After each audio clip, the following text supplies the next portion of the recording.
Hoy está con nosotros el gran novelista y escritor Carlos Eduardo Zavaleta.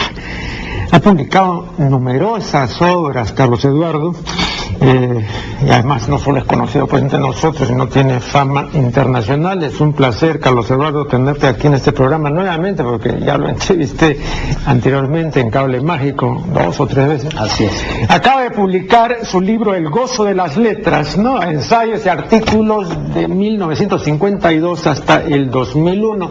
Vamos a comentar algunas de las cosas que hay aquí. Es un libro diversiforme, muy rico, muy amplio.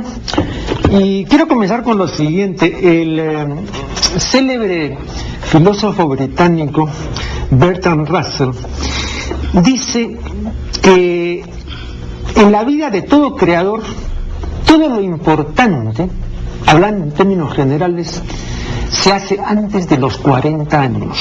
Claro, hay excepciones, ¿no? Y se podrían mencionar varias excepciones, pero en general parece que esto es cierto.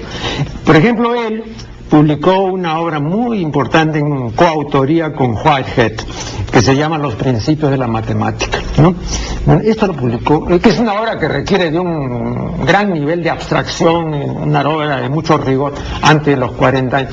Luego él cuenta en su autobiografía que publicó efectivamente en el año 12, creo, también justo a los 40, un librito que se llama Los problemas de la filosofía, y dice es un libro que escribí con una claridad de pensamiento que nunca he tenido nuevamente, nunca. Y por eso, cuando me di cuenta que ya no podía seguir desarrollando temas de lógica matemática, ¿no? Y de cosas de un alto nivel de abstracción, entonces me dediqué pues al pacifismo y en fin a una serie de otros cometidos que no requieren de este rigor y de esta abstracción, ¿no? Ahora, claro, yo pienso, por ejemplo, entre los nuestros, un creador literario como Vargas Llosa, ¿no? No sé si estarás de acuerdo con esto, pero la obra La guerra del fin del mundo es una obra que él publicó a los 45 años y hasta donde yo sé no ha vuelto a publicar una cosa de ese calibre, no de esa trascendencia. Y las otras obras, pues, como La Casa Verde, La ciudad y los perros, Conversación en la catedral, son de la década del 60, ¿no? Bueno, Ibsen hizo excepciones, ¿no? Ibsen, en plena madurez, 50 años, fue muy creativo, ¿no? Onken, el historiador, después de los 60. Pero también parece que Carlos Eduardo Zavaleta es una excepción, ¿no? Porque estoy pensando en lo siguiente, tú me dirás si tengo razón o no. En 1997 publicas Pálido pero sereno, ¿no? Aparte de los otros, claro, dos tomos de cuentos grandes. Pero, ¿no? Esta es una obra de plena madurez, ya cuando estabas cercano a los 70 años de tu edad, ¿no? Comparemos esto pues con una producción como Los Singers, ¿no? De 40 años atrás, ¿no? Entonces hay una diferencia importante, ¿no? Entonces acá parece que los términos son no equivalentes a los que planteaba Russell, ¿no? De que todo lo grande se hace entre los 40. Entonces yo quisiera que nos comentes algo sobre este asunto. Primero te voy a contestar un poco en broma, ¿no? Si estuviéramos entre amigos de la sierra, te dirían pues que esas teorías, etcétera, no han tomado en cuenta nuestros pelos hirsutos de indio, que están debajo de esta apariencia blanca. De tal manera que hay otro mundo, otra energía que se manifiesta en formas distintas y en edades distintas. En cuanto a Russell, me acuerdo mucho de ese libro que me encantó, ¿Por qué no soy cristiano? No sé exactamente la fecha en que lo escribió, pero toda su vida, sus polémicas darwinianas, etcétera, luego sus lecciones de filosofía, que realmente son casi un tomo de filosofía, de lecciones de filosofía para los estudiantes y los profesores jóvenes, ¿no? Todo esto indica una especie de costumbre. El intelectual tiene una costumbre que comienza pues a los 15, 16 o 17 años. En mí comenzó a los más o menos 15, 16. Comencé a escribir textos muy cortos que yo enviaba a personajes imaginarios. Mi maestro Gerardo Lara, que era un maestro excelente, a pesar de estar plenamente ubicado y casi nunca venía a Lima, pero estaba en todo el callejón de Huaylas. Él me corregía con lápiz rojo, me devolvía y cada vez podía escribir mejor. Luego, me acuerdo también del ejemplo, por ejemplo, distante de T.S. Eliot. T.S. Eliot, en efecto, comenzó a madurar a partir de 1917 con su canción de amor de J. Alfred Prufrock, y sucesivamente llegó a lo que parecía un tope extraordinario con La Tierra Baldía del 22. Pero siguieron pasando los años, siguió él escribiendo y revolucionando en todo lo que podía el verso inglés, y después dio los 4 cuartetos y dio en el camino algo muy importante, que era una revolución en otro campo, que es el teatro. El año 35 da Asesinato en la Catedral, que es un intento de traer el teatro poético a las nuevas generaciones, cambiar el ritmo del verso y hacer creer que cuando él escribía verso, ¿no?, estaba meramente transcribiendo una prosa, una nueva prosa que ojalá los espectadores entendieran como prosa, como el habla cotidiana. Y entonces en esa habla cotidiana da grandes pensamientos sobre la vida, la muerte, las cosas, las fruslerías de la vida, pero también las cosas absolutamente importantes. Entonces crea un nuevo lenguaje y ya es un hombre maduro o más que maduro. En el 35 en adelante da unas 4 o 5 piezas más dentro de esta revolución en el teatro, y finalmente ya llega a sus años en que él es capaz, porque lo ha sido desde joven, capaz de dar ensayos excelentes sobre figuras maestras, ¿no? Desde Dante, o maestra Pound, Dante, Joyce, a quien le encantaba a él por su fragmentarismo y su capacidad de formar arquitecturas a raíz de estos fragmentos que buscan una armonía superior. Y luego después una serie de otros autores, los poetas metafísicos, estaban ahí, Dryden, Marvel, etc. Y luego continúa hacia cómo se debe escribir y cuáles son los errores del crítico, y luego cuál es la educación que se da en el mundo anglosajón y cuáles serían las correcciones que él pondría en un balance entre la tradición y la creación individual. De tal manera que todo un pensador y poeta al mismo tiempo, pero que poco a poco se da tal vez espacio o costumbre para seguir una veta y luego después toma otra. Y luego va a coronar con algo pues que parece un filósofo, porque él fue el estudiante de filosofía. Él iba a presentar una tesis sobre filosofía, y en el camino a irse a Alemania, en vez de recalar en Alemania por los bombardeos estos de aviones alemanes, justamente recaló primero en París y luego en Londres, donde se quedó años y años. ¿Me permites una interrupción? Yo traía a cuento esto de que hay un espacio vital particularmente fecundo,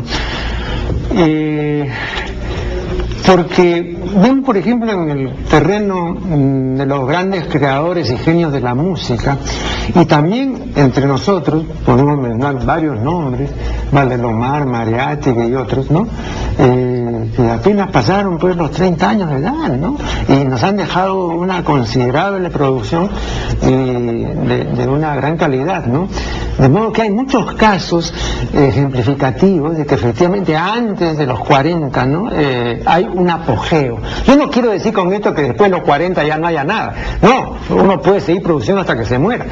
Pero traigo a colación inmediatamente la tesis de Hipoliten, ¿no? Él dice que hay un momento en la vida de todo creador, y él pone ejemplos muy precisos, comenzando por los grandísimos como Miguel Ángel, ¿no?, en que el creador comienza a hacer las cosas con receta, o sea, comienza a copiarse a sí mismo, ¿no? Entonces ya no es un creador, sino es un industrial. Así es. Claro, a eso me refiero, ¿no? En eso tienes razón, y especialmente en ciertos autores que están cercanos a nosotros en el Perú, y que yo creo que la mayoría de autores se da cuenta que llegó a un límite y después se está convirtiendo en una fábrica de niños. libros. De acuerdo con la editorial respectiva. Y que cada vez que hay un año, pues tiene que producir un libro anual o 2 o 3. Pero eso es una obligación de tipo extraliterario para mi juicio. No es necesario. Será productor de libros, etcétera, etcétera, pero no será pues un literato que conmueva al lector literario cada 2, cada 3 o 5 años, que a veces es imposible. Pero también hay el ejemplo contrario, que es el de Martín Adán. Martín Adán, con su Casa de Cartón, llegó a un nivel altísimo en la prosa. Luego, después de un interregno, comienza con la poesía, lo mejor de ella, dedicados a Chopin y todo lo demás, y llega a las alturas de Machu Picchu, ya mayor, ¿no? Evidentemente que esto tú sabes que no está regido por una tabla rasa, sino que hay excepciones, pero en general estoy de acuerdo contigo. Sin embargo, en mi caso, parecería, sin duda, no estoy consciente de esto, pero parecería que lo que más me gustó en mi primera etapa fue el cuento. Un poco la traducción, pero también el cuento. Y entonces ese cuento porque me salía más fácilmente que la prosa y porque no veía alicientes en cómo publicar novelas. Era muy fácil publicar cuentos, hasta en las revistas y periódicos, pero no se podía publicar novelas. Entonces, de ahí la reticencia, ¿no? Y tal vez el temor, etcétera, etcétera. Pero cuando ya yo coroné unos cuantos libros de cuentos, me dije muy bien, como un reto, porque todo cuentista siente un reto, que es el de la novela larga, y todo novelista ojalá sintiera el reto del cuento, porque sería bueno que se redujera, ¿no? ¿Bien?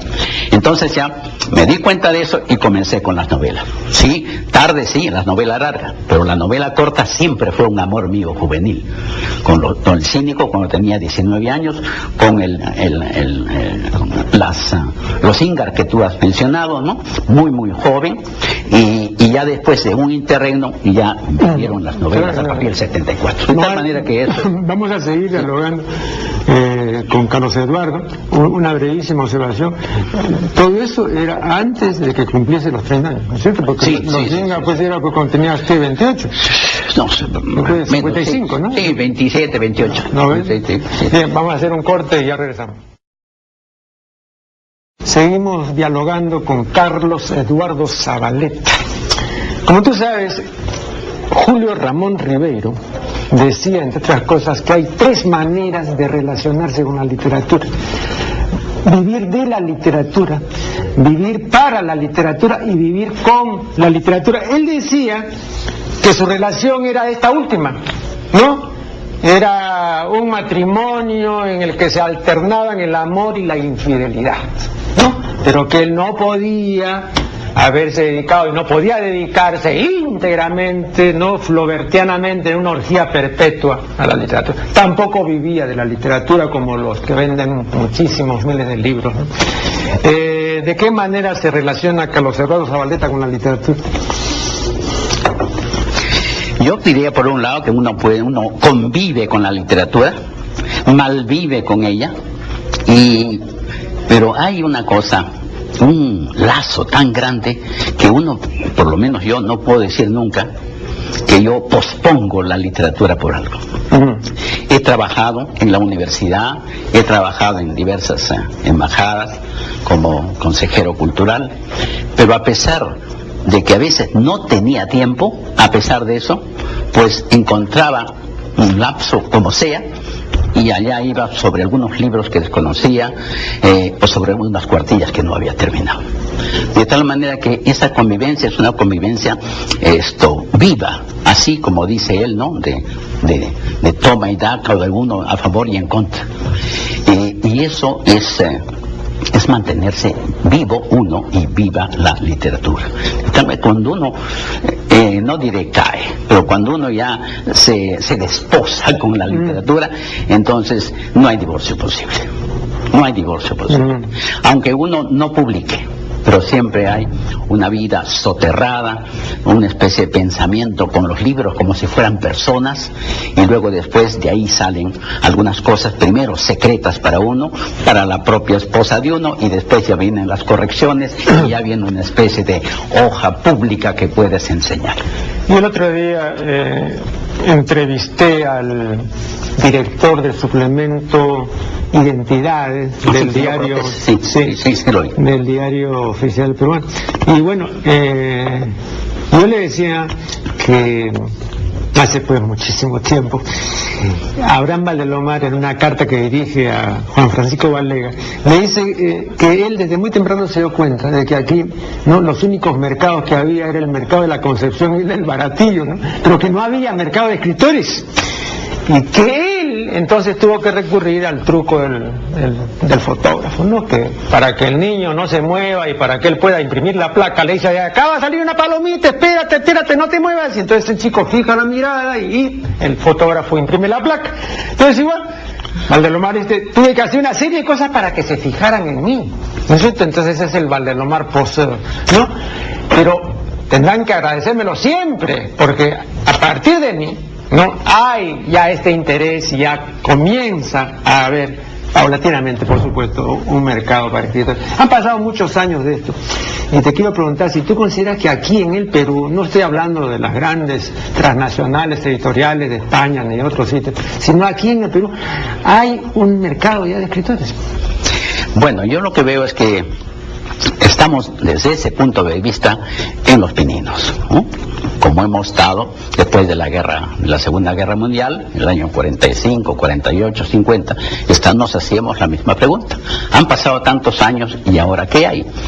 Hay grupos de jóvenes escritores que tienen sus libros en la mano y la mayoría de ellos pagan por publicarlos. O si no, se van por ediciones muy pequeñas y buscan el favor y la amistad, sobre todo la amistad de algunos comentaristas que están en diversos diarios, y cuando él presenta el libro y está todo muy poblado, la recepción es muy buena aquí y allá, y suena, por unas semanas suena el libro, pero después no veo carreras literarias que se cimenten sobre esos primeros libros, ¿no? Algunos tienen que dedicarse a trabajar administrativo, otros a la televisión, otros a la radio, en fin. Estamos casi como nosotros cuando empezamos. Entonces, casos como el de Bryce y el de Vargas Llosa serían atípicos. Claro que sí, son mitad, yo creo que hechos por suerte, mitad hechos por otros que cimentaron la literatura y brindaron los frutos de ese asentamiento firme, sólido, verdaderamente estético, y se les brindó a ellos la posibilidad de continuar. De tal manera que ellos sí tuvieron suerte y tuvieron obra. Aquí en la página 129 veo que tú atribuyes la culpa de que hoy se lea menos a Palma, o que de hecho no se lea a Palma, atribuye la culpa de esto a las grandes editoriales españolas y latinoamericanas, ¿no?, que han echado a rodar y que han inundado el mercado de una serie pues, de producciones mediocres y malas, ¿no? Pero permíteme decirte, yo creo que hay otras razones también. O sea, aun cuando las editoriales no hubiesen inundado de literatura de mala calidad los mercados latinoamericanos, tampoco se leería Palma, ¿no? Ahora, digamos, los gustos, las orientaciones, la cultura de la imagen, etc., aleja a las modernas generaciones, ¿no?, de un estilo, de un fraseo, de un ambiente que les resulta completamente ajeno, ¿no? Entonces yo justamente también el otro día discutía con Cortés. Para comenzar, no tenemos ninguna edición crítica de las tradiciones, ¿no?, en general de toda la obra de Palma, pero de las tradiciones no hay ninguna edición crítica, ¿no? Porque esa edición que mandó a hacer el gobierno del Perú, ¿no?, en 6 tomos, no es una edición crítica. Entonces ni siquiera eso tenemos en el caso de Palma, y habría pues que dar una edición pues con notas, ¿no?, con una serie de cosas a pie de página para que la gente sepa, ¿no?, qué cosa significa soponcio, o cuál es el sentido en que emplea Palma el verbo imponer, ¿no?, en el sentido de entérese usted, impóngase la noticia, y por eso lo repetí a veces, ¿no? Ahora no usamos ya esos términos. Entonces no sería fácil, aun cuando, repito, no estén los libros españoles aquí, no sería fácil, y creo que el alejamiento es un alejamiento natural, ¿no te parece? Bueno, cuando yo escribí ese artículo, no recuerdo exactamente el año, que debe estar allí, sí, el año. Ajá, este es del 99. Sí, 99. Sí. Y posiblemente está influido por lo que nosotros pensábamos dentro del Instituto Ricardo Palma. Entonces pensábamos de que las editoriales españolas o mexicanas o argentinas, de las cuales pues mandan aquí sus libros y aquí nos rebotan ellos, no teníamos muchas ediciones contemporáneas, nuevas, españolas, argentinas, mexicanas. A eso me refería. Ahora, dentro del ambiente del Perú y del natural progreso de las generaciones y de las costumbres de los lectores, es evidente que hay otra forma de ver ahora que no es la de Palma. Pero el ejemplo de Palma es valioso y para mi juicio debería ser mucho más hondo, porque he ahí un escritor que es un estilista, que llega al más alto sitial al que puede llegar un escritor. Pocas veces escritores peruanos, y con tanto esfuerzo lo hacen en las últimas décadas, pueden llegar a este nivel de exquisitez por un lado, de conocimiento lingüístico por otro, de penetración psicológica en su propio pueblo, y de tal modo que son maestros y son ejemplares. Desde ese punto de vista, me parece a mí que debiera rescatarse para los colegiales, para los jóvenes estudiantes, para los profesores. Mi preocupación es por qué Palma no es más popular en el Perú y sobre todo por qué no es mejor saboreado, mejor gozado aquí en nuestro país. ¿Por qué? Porque ha habido una especie de alejamiento de este buen estilo, de este laborioso estilo, y no se ha escrito más fácilmente y la gente prefiere este estilo fácil, conversacional, que puede ser provisional. Para mí no es definitivo. Este es un gran autor que aquí nosotros debemos releer y releer. Y para terminar, últimas ediciones de él, evidentemente no han sido foráneas, extranjeras, han sido hechas en el Perú. Estuardo Núñez ha dado libros ejemplares. Por un lado, Palma Continental, o sea, Palma como autor continental, seguido por otros autores de distintos países. Enseguida, tradicionistas peruanos y latinoamericanos seguidores de él. Y así a su edad, 90 y tantos años, está dando estos ejemplos de devoción y de divulgación de Palma. No, y tenemos además la primera entrega pues de Osvaldo Holguín, ¿no? Sí. Que es una obra considerable. Claro, pero hay que seguir la biografía, ya tiene que también Es que no teníamos tampoco una biografía de esa envergadura, ¿no? Osvaldo Holguín se ha dedicado a eso. Claro. Pero además, como tú dices, la edición crítica ya debe empezar, porque todos los materiales están sobre la mesa. De esos 6 tomas que tú decías, y yo considero que son 8 tomos, ya debiera por lo menos hacerse una edición crítica, aunque sea solamente de las tradiciones, no de lo demás, pero ya sobre la marcha. Y sobre la tradición vamos a retomar este asunto en el segmento siguiente. Aquí en la página 141 dice lo siguiente: cuando alcanza una tradición de Palma, su mayor éxito es cuando logra un cuento cabal o algo que tienda a hacerlo, y cuando se queda a medio camino ha logrado solo un artículo histórico. Bien, pero si la tradición alcanza su mayor éxito cuando logra un cuento cabal, entonces, ¿por qué seguirla llamando tradición? ¿Por qué no la llamamos cuento? Esa es la pregunta. Claro. Y ese es un gusto seguramente de cuentista como yo, seguramente, ¿no? Porque aquel que no lo es, goza con la tradición misma, o sea, con este ejercicio lingüístico sabroso, jocundo y vivo, ¿no? Que es un contrapunto entre la tradición y el lenguaje de la calle. El lenguaje de la calle, el lenguaje culto por un lado y el otro de la calle, todos mezclados, y terminamos en una sonrisa, claro, o unas carcajadas. Pues bien, esto indica pues que este contrapunto se produce en determinadas circunstancias. Así como uno crece y se vuelve viejo, así también hay una tradición por la calle y tradición de escritores, tradición de libros que se van quedando atrás, desgraciadamente. Pero entonces, sigamos con el concepto de tradición que no se puede olvidar. Todo escritor que haya comenzado a escribir, por ejemplo, en 1950, Ese tiene una tradición. Y ahí en el fondo estará Palma, pero están otros más. Así como en mi caso estaban también Faulkner y estaba Joyce, pero estaba Palma y estaba Valdelomar. Bien, ahora los muchachos del año 2003 pues tienen una tradición. Esta tradición está en los años 70 u 80. Entonces no hay que echarles la culpa que olviden a Palma, sino más bien debe haber una especie de, debajo del gusto y regusto por la literatura, debe haber una enseñanza de la literatura, debe haber una pedagogía, y eso debe pertenecer al Ministerio de Educación, a los colegios, a los jóvenes profesores, etcétera. Y eso está olvidado. Es una tremenda desgracia como poco a poco se está pauperizando esta enseñanza, primero de la lengua y luego de la literatura peruana. A eso voy. Aquí en la página 153 dices que Tempestad en los Andes de Luis Eduardo Valcárcel es el mejor libro de Valcárcel. Bien, te confieso que me sorprendió esta afirmación, porque la pregunta fluye sola, ¿no? ¿En qué sentido es el mejor libro? Porque comencemos por el principio. Tempestad en los Andes no es un libro de historia, no es un libro de arqueología, no es un libro de etnología. Menciono las disciplinas en las que se distinguió Valcárcel, ¿no?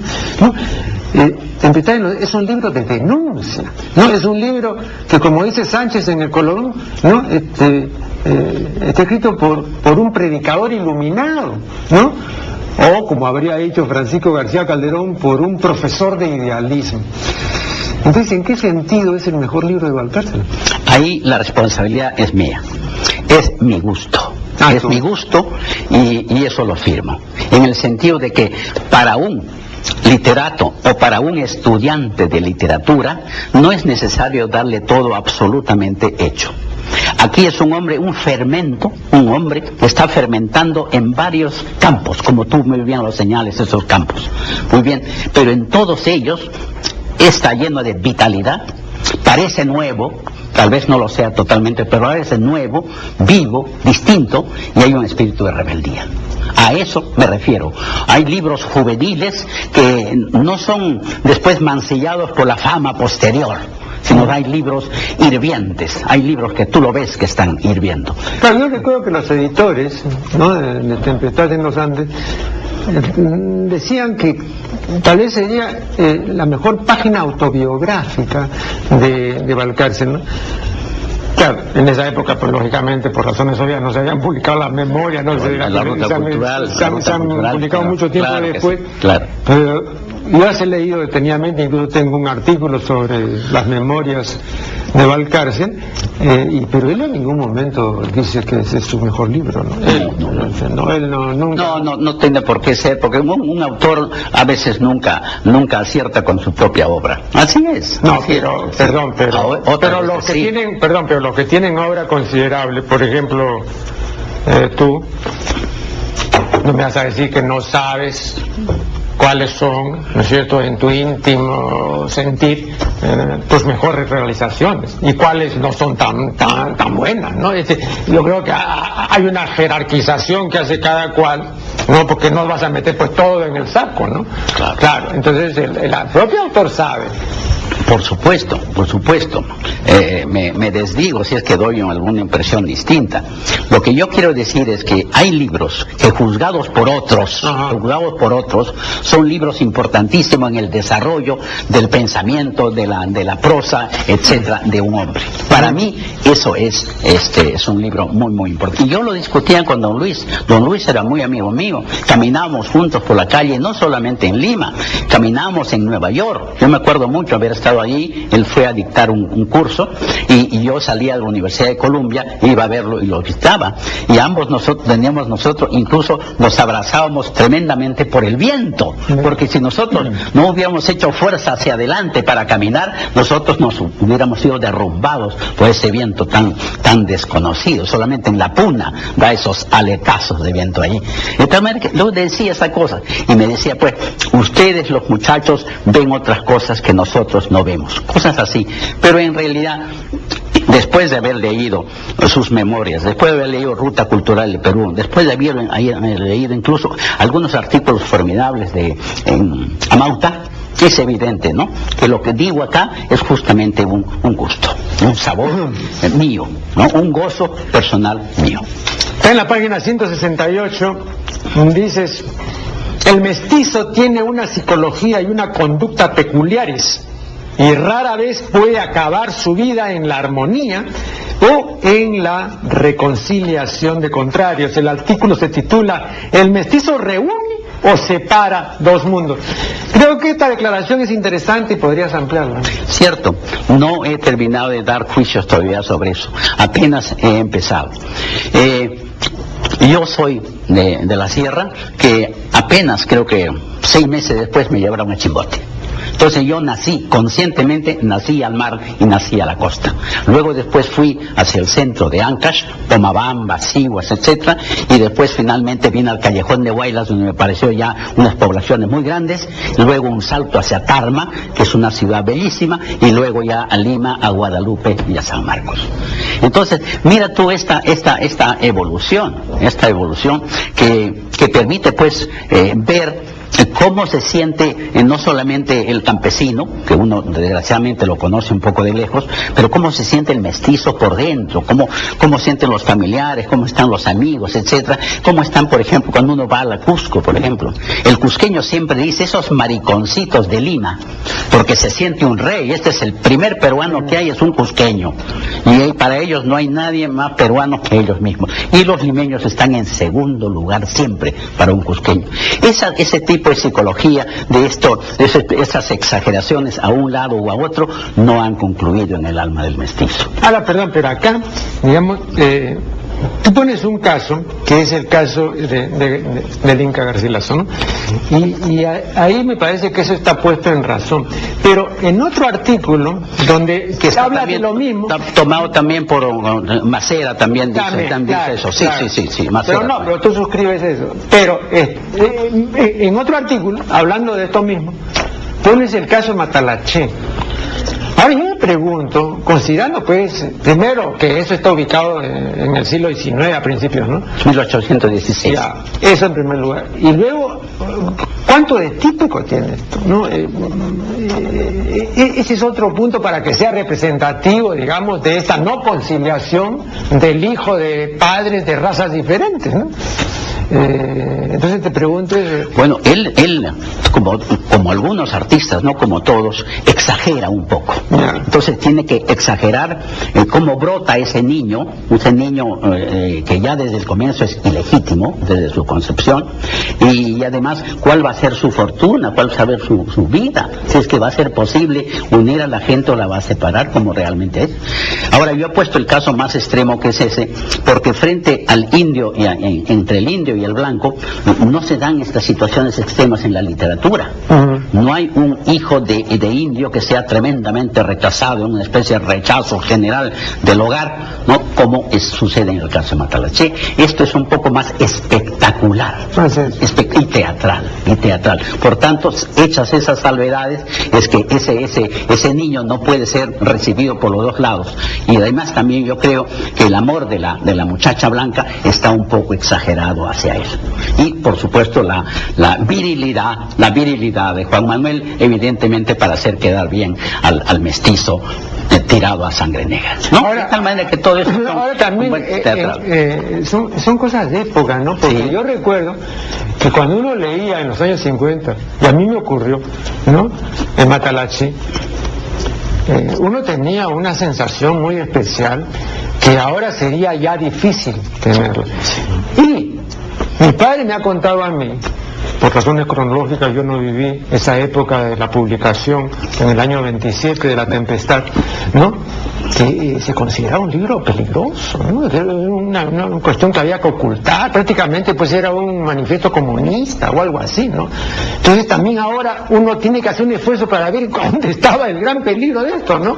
Claro, pero en esa época entonces creo que hay que contextuarlo, ¿no? Claro, eso es el año 28 que él publica Matalaché, pero unos 2 años antes, en el año 26, que sale el primer número de Amauta, él saca un artículo feroz de una especie de posición contraria sobre el indio, psicología del indio, y entonces ahí enumera una serie de de defectos y algunas pocas virtudes del indio.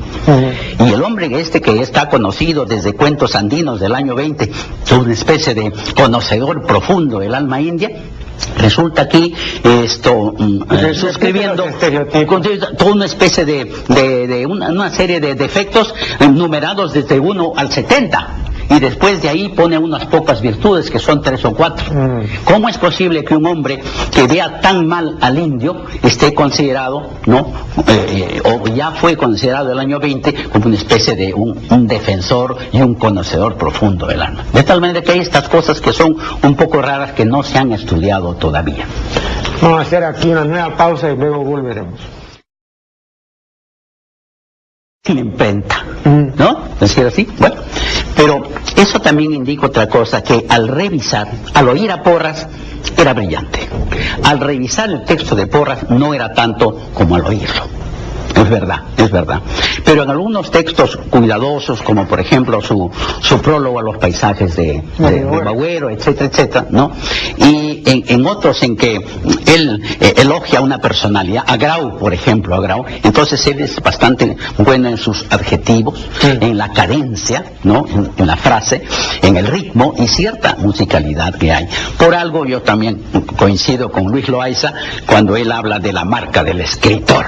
No habla tanto del historiador, habla del escritor. Yo en esto voy a seguir estudiando a Porras como escritor, así como también Basadre me parece que está un poco descuidado en su calidad de escritor y de suscitador de la literatura peruana, ¿no? Es que ellos creo que han sido básicamente considerados como investigadores. Entonces, los primores de estilo y las grandes frases rítmicas y musicales han pasado a un segundo plano. Además, y eso también se ve pues en los escritores de antes, ¿no? Y tú que tienes el oficio lo sabes muy bien. Cuando uno se atreve a la frase larga o al periodo, ¿no? Uno tiene que estar sintácticamente muy seguro. Así es. Porque toda frase larga introduce más de un sujeto. Tú no puedes estar funcionando en una frase, puedes 7, 8 líneas con un solo sujeto, porque es una cosa densa, ¿no? Y cuando comienzas a introducir otro sujeto, entonces también introduces otros verbos y todo. Y si no sabes manejar esto, se te hace un masacote, ¿no? Entonces, por eso yo digo siempre, a veces les recomiendo a los alumnos, ¿no? En los cursillos que ofrezco, pues, escriban bien frases pequeñas primero, porque si pueden dominar eso, que no se metan a hacer, porque, ¿no? Que es el vicio en que incurren muchos de los celebrados novelistas, ¿eh? Cierto. Sí. Es totalmente cierto. Es una especie de arena movediza, terreno peligroso que hay que meterse. Sí. Pero por eso, Porras no le gustaban mucho las comas, etcétera. Los puntos y comas más o menos, ¿no? Los puntos seguidos lo hacía estupendamente bien, ¿no? Pero evidentemente esto es algo que, no sé, comparar autores en esto siempre es un poco molesto, ¿no? Y bueno, acá tú das el ejemplo. Sí, doy el ejemplo, a veces ejemplos negativos, ¿no? Pero que uno lo siente, pues. Uno ahora, lo siente, a propósito pues. de esto, ya que... Pero voy yo después corroborado por Luis Loaiza, que es un buen estilista, un buen escritor, que habla también de la marca del escritor de Raúl Porras, ¿no? De tal manera que veo que ahí nos defendemos. Claro, dedicas un artículo a los Salazar Bonde. Así es. Bien, te quiero mencionar lo siguiente. Yo conocí a ambos. No fui amigo de ninguno, simplemente conocido. Conversé algunas veces con ellos. Invité a Augusto a alguna conferencia en la Asociación de Estudios Humanísticos, etcétera. Y siempre concurría al Instituto de Arte Contemporáneo, ¿no? Del cual pues Sebastián era un gran animador. Pero he tenido la impresión siguiente, y no sé si tú compartes esta impresión. Yo he leído casi prácticamente todas las obras, no digo todas, pero las más bellas de Sebastián, ¿no? Y en ninguna se traduce el Sebastián de la vida real. O sea, el Sebastián de la vida real era mucho más incisivo, era sarcástico, era incluso ácido, etcétera, y en su prosa no es así, ¿no? Esa es la impresión que yo tengo, porque yo sí lo he gozado, ¿no? Y era pues algo realmente muy encomiable verlo en acción, ¿no? Diciendo. Es común esta incorrespondencia entre el hombre de la vida real y el escritor, o sea, no necesariamente una cosa se corresponde con la otra, ¿verdad? Bueno, en algunos escritores, por ejemplo en Ramón Gómez de la Serna, por ejemplo, tenemos un ejemplo que sí, ¿no? Vida y obra mezclada. Pero en Sebastián hay algunos textos en que él separa lo que él diría es, supongamos que él esté discutiendo consigo mismo y está teniendo dos posiciones y una de ellas es bien sardónica, mordaz ahí y tirando así el estilete, ¿no? Muy bien. Y el otro es un poco más calmado. Pues bien, estos dos estilos, tienes razón, no se encuentran. Pero los da por separado. Le gusta mucho el contraste, el oxímoron, el contraste. Una cosa es el Perú es así, es bueno, es claro, el Perú es oscuro. El Perú es el mar, el Perú es la tierra, cosas así, ¿no? Opuestas unas de otras. Bueno, él separando, digamos, con una línea así imaginaria y a veces con puntos y comas, dar lo que es negativo, lo que es positivo primero, lo que es negativo después y lo que es dudoso a veces, en lo cual debe él realmente, ahí está su pensamiento, porque él era, en medio de estas bromas y todo, él desconfiaba un poco de las cosas, del porvenir del Perú y etcétera. Pero hay otra cosa de él, era un hombre muy despierto, era un hombre que sabía de todo el panorama internacional. Es decir, estaba al día, pues las conversaciones que tenía con Oviedo eran realmente chispeantes y además eran muy ilustradoras, ¿no? Y yo he descubierto una cosa que me complace en ello. He descubierto el influjo, por ejemplo, de Hemingway sobre Sebastián.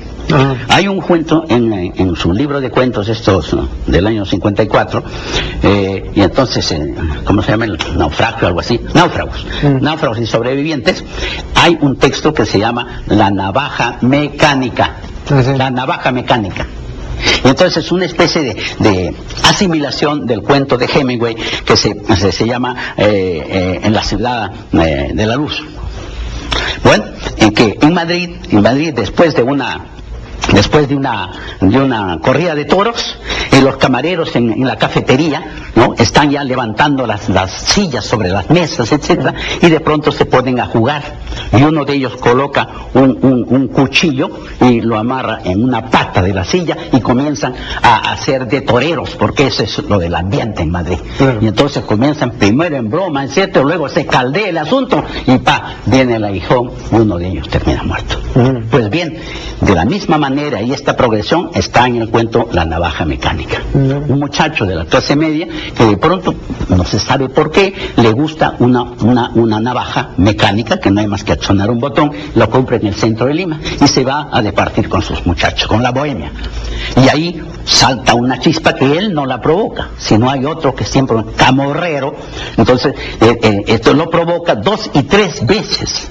Él no quiere pelear, hasta que al final el otro dice, tú con tu navaja y yo con una gilet. Entonces ahí ya tiene que pronunciarse. Entonces viene esta especie de duelo tonto y al mismo tiempo dramático, y él, que no quería hacer nada de estas cosas, sino por haber comprado, etcétera, un instinto oscuro, termina matando a su amigo. Ahora, tú dirías que en estos dos casos, en el caso de Augusto y de Sebastián, también tendríamos 2 ejemplos más de gente que produjo lo importante antes de la base 4, ¿no? Y que se fueron, ¿no? Aparentemente a destiempo, pero la pregunta que te voy a hacer es una pregunta que, por supuesto, tú no sabes tiene una respuesta que es muy amplia, pues, y es que te hago esta observación brevísima. Siempre se dice, se murió a destiempo, pudo haber dado más.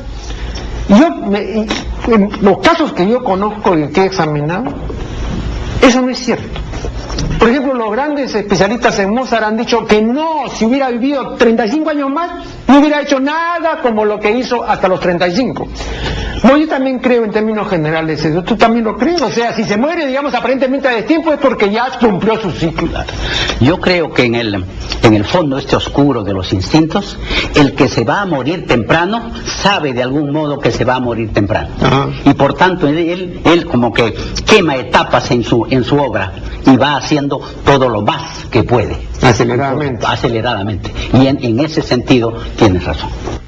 Bien, fue la voz y presencia de Carlos Eduardo Zavaleta. Agradecemos mucho su valiosa participación en este programa y con ustedes será hasta el siguiente programa de La Función de la Palabra.